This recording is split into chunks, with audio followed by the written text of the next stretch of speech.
Hello, NBA fans, and welcome back to another episode of the NBA The Week That Was. Today, we will be continuing with the 7th episode of the Good, the Bad, and the Ugly series here on this channel.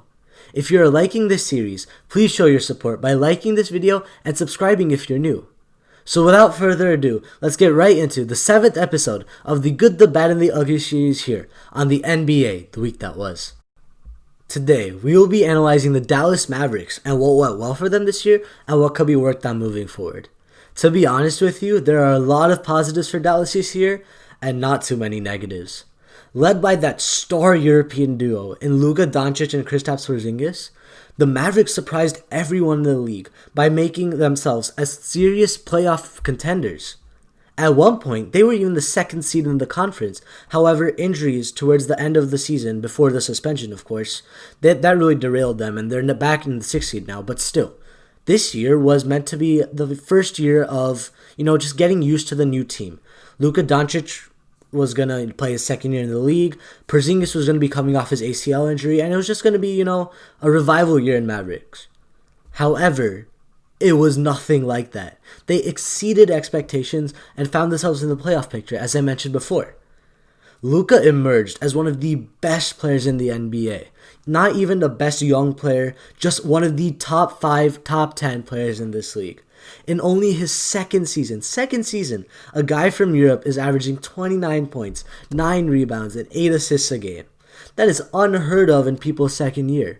Luka is defying the odds with his 3-level scoring, his insane playmaking, and just his overall leadership of a young team. He's emerged as the future of this league, and I can't wait to see how far the Mavericks get with him. However, supporting Luka is Kristaps Porzingis.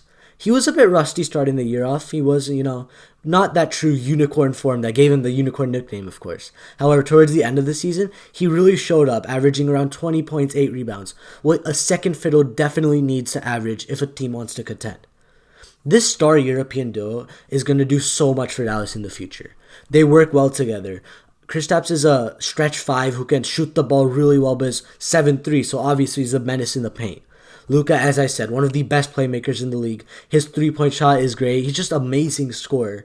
He can hold his own on defense. Kristaps is another really good defender because he's mobile, but he's also so long.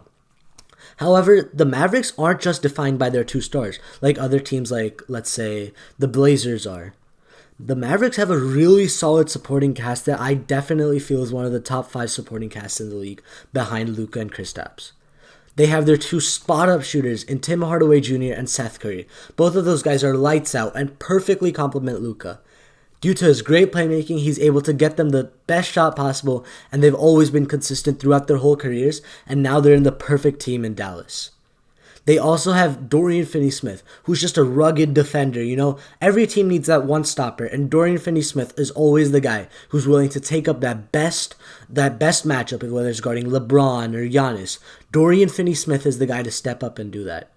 Unfortunately, Dwight Powell was playing really well. However, he unfortunately suffered an injury that has him out for the rest of the year. However, they do. I think they got Willie Cauley-Stein, which was a decent rim runner to replace Dwight Powell. So essentially filling in for Dwight Powell. They also have Jalen Brunson, who is in fact from my high school. He's a great point guard, even though he's undersized. Great playmaker, great IQ, which is always good for a team. So overall, the Dallas Mavericks are a well-rounded team that are led by their 2 stars, of course, Luka and Kristaps, but have a great team surrounding him and a great culture led by Rick Carlisle, one of the best coaches in NBA history. He's won a championship with that 2011 Dallas team, but has always been a consistent coach. And now Dallas, they've really set themselves up for the future. This year, you never know. They might be dark horse contenders. I honestly believe they're dark horse contenders with the way Luka and Kristaps can just change the game.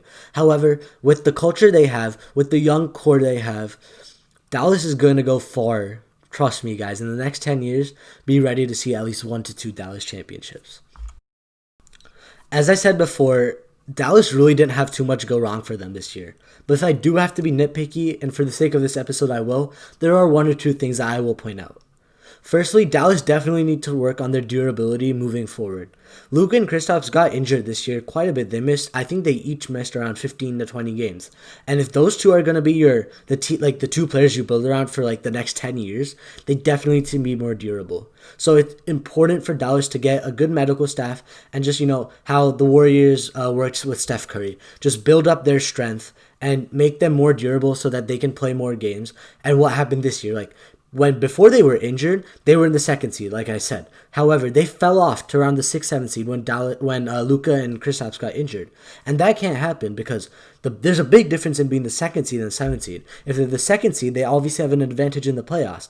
However, if they're 7th seed like they are this year, they're going to have to face the Clippers or teams like the Clippers who are very good versus getting an easier first-round matchup and guaranteeing more playoff success. Another thing that really doesn't matter this year, given the neutral site that in Orlando where the NBA will be played. However, Dallas wasn't good at closing out games at home. It's surprising. Typically, you expect a team to play better in front of their fans and be more clutch. It's just a psychological thing. However, Dallas was honestly better away from home. So moving forward, Dallas really needs to work on their home wins. Home wins, those 41 games, if you're a good team, you should have at least 30 to 35 wins at home if you want to be like that top contender from your conference. So if Dallas can close out games and make their stars more durable, then there's literally going to be nothing wrong with the Dallas Mavericks for the next 5 years at least, as long as they have this young core of Luka, Doncic, and Kristaps Porzingis.